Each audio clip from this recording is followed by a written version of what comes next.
to another amazing edition of Sweetberry World.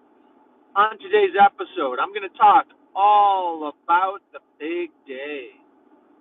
This is one of the biggest days in the history of Sweetberry Farm. Uh, if anybody's followed my channel, I do not have a riding lawnmower that functions. I I have a riding lawnmower that does not cut grass. My uncle gave that to me for some reason. It's a piece of junk. It the only thing it's good for is like a glorified go-kart. Actually, I take that back. I could potentially haul some firewood or something with it, but I haven't ran it for like a year, so I don't know if it actually functions. But went on Facebook Marketplace. I found a mid-mount mower to attach to my BX 2680. It's going to be a fairly heavy lawnmower, but if I can take off the cab, I think it could be a nice lawnmower to have. So anyway, I got a mid-mount mower that I'm going to head and pick up unless something looks off. Um, I'm not sure how to judge if it's going to be a awesome mid-mount mower, but we'll see what happens. Uh, it's a 2021 implement, so it's got a couple of years on it. I don't know how much grass they've mowed with it or how many hours it has on it, but they want $1,000. That's a lot of money. That's basically, for me, that's 40 hours worth of work um, at my job. So I kind of have to figure out what's the break even. I'm pretty sure this mower will pay for itself with time saved this year because I've been mowing 2 acres of grass with a push lawnmower for 5 straight years, and enough's enough. I mean, it's good exercise. I love push mowing. I've been using battery powered mowers, so it's like I feel like I'm saving the planet. I'm not choking on fumes and stuff, but you know, I think it's time to upgrade and be able to mow most of my yard with a riding mower. I mean, this is going to be the granddaddy of riding lawnmowers. Let's face it, a subcompact tractor. The BX 2680. It's beefy. Well, how many horsepower this thing has? I don't even know. I think it's like 24, 25 horsepower. It's got the diesel engine. It's a 3-cylinder. I mean, it's got, the rear PTO, the mid PTO. Does it have a front PTO? No, but I have hydraulics. I mean, anyway, I digress. This is one of the biggest days in the history of my farm. I don't know if I'm going to be able to verify if this mower works. So I think I'm going to have to grab like the PTO shaft and spin it and see if the blades spin. I don't know. But it is what it is. It's going to be $1,000. That's about a week's worth of work for me at my job. And to cut my grass, to cut my entire yard, 8 hours easy. 8 hours to cut the entire yard with a push lawnmower. Without exaggerating, I'm pretty confident 8 hours. And I guarantee I'm cutting my yard more than 5 times a year. So as far as time savings goes, I haven't mowed it yet with this BX 2680, but I'm gonna take hours. I'm probably gonna be able to cut the. I mean, I'm gonna save. I'm probably gonna save 7 hours, 6.5 hours. I don't even know. I'm gonna save a significant amount of time. But then you got to think it's wear and tear on the tractor. You know, it's gonna use up some diesel. I'm gonna be breathing fumes probably. I'm gonna have to install it on the tractor, which is gonna take time. If I want to use the tractor for anything else, I'm gonna have to take it off the tractor. So, you know, and then I miss out on walking. I miss out on the push mowing. But it's not going to be able to cut everything. I'm still going to need a push mower for like getting close up to plants and stuff and trees. I'm still going to need to do a fair amount of push mowing, but I should be able to get like the bulk of everything. So anyway, I don't know if I'll be able to get home tonight. With this, I got to drive 3 hours to pick this thing up one way. It's a 6 hour round trip. So I'm gonna try to like enjoy my drive and pretend like I'm on vacation. So driving by a national wildlife refuge right now. I'd love to stop in and pretend like I'm sightseeing or something. Should I? Should I? Kind of want to. No, I'll drive by. There's probably bears and stuff in there. Anyway, yeah, a bit drive ahead. I think I have another 2 hours to go, but it's exciting. It's exciting as long as it works. If I end up spending $1,000,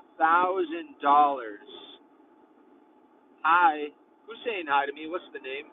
I need to shout them out before they leave. What do we got? Among Us. Among Us? Yeah. Among Us, how's it going, buddy? Among Us. Big day. I'm actually gonna get a riding lawnmower situation. Uh, it's gonna be incredible. Do you know what a subcompact tractor is, bro? Because I picked one up last year, about a year ago, on an auction. Spent $5,000 on this thing, and it's been nice. It's been nice so far. I've used it. I bought a lot of attachments for it, and now I'm about to buy a mid-mount mower for it. I don't know if it's gonna work. I don't know if the attachment's gonna work, let alone I don't know if my tractor is gonna work. That's that's gonna be rough. That's gonna be a tough pill to swallow if I end up buying this attachment and then lo and behold, the mid-mount PTO doesn't function or something. So there's a lot that could go wrong, but if it goes right, I'll be cutting my lawn mowing time significantly. Now, in a lot of countries, they don't mow their lawn, and I actually wish I didn't have to mow my lawn. Honestly, I wish I just had enough wildflower seed and honeybees to like, you know, to take care of everything. But I don't know, man. I don't know. Part of me is kind of, I already have buyer's remorse. Like, I don't even want to keep going, actually, now that I think about it. What if I spent $1,000 on wildflower seed and just like, just spread wildflowers everywhere? Then I wouldn't have to cut grass. I feel like that's what I should do. You know? Just be a rebel instead of joining the masses that just cut their lawns. I don't know. But at the same time, like we have a lot of ticks and stuff, and it's like we need to be able to walk around. And it would be nice to have like a nice finish mower that just cuts everything really nice. It'd be great. I don't know, man. It's a lot of money. By the time you buy a riding lawnmower or a subcompact tractor, I mean, you're sticking thousands of dollars into all the equipment, all the attachments, and it's not sustainable. At some point, push comes to shove, the attachment's going to break down and you're going to need to replace it or fix it. The tractor's going to break down. You're going to need to fix it or replace it. It's like, I don't know, man. But at the same time, like having a nice little subcompact tractor can save your back.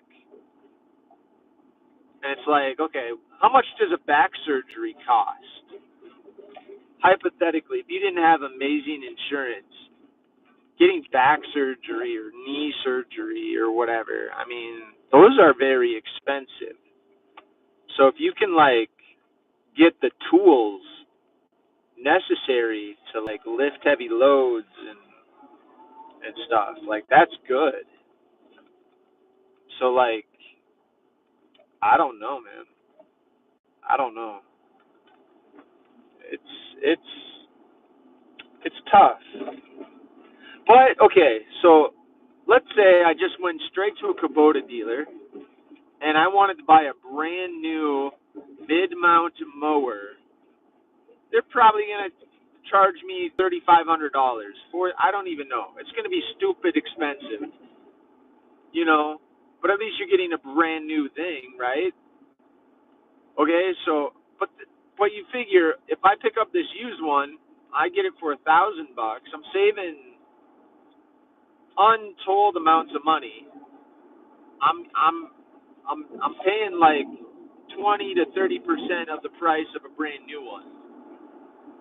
But with that comes risk. Like maybe the gearbox doesn't function anymore and needs to be fixed or replaced. You know, like all sorts of things. Probably needs a new belt. Probably needs new lawn mowing blades. All sorts of stuff. You know, so it's like, I don't know, man. I don't know. Hey, we got people in the comments. Who's these people? 80. Yeah. What's that last person that left a comment? Lauren. Lauren. Lauren, how's it going? I don't know how to pronounce her last name.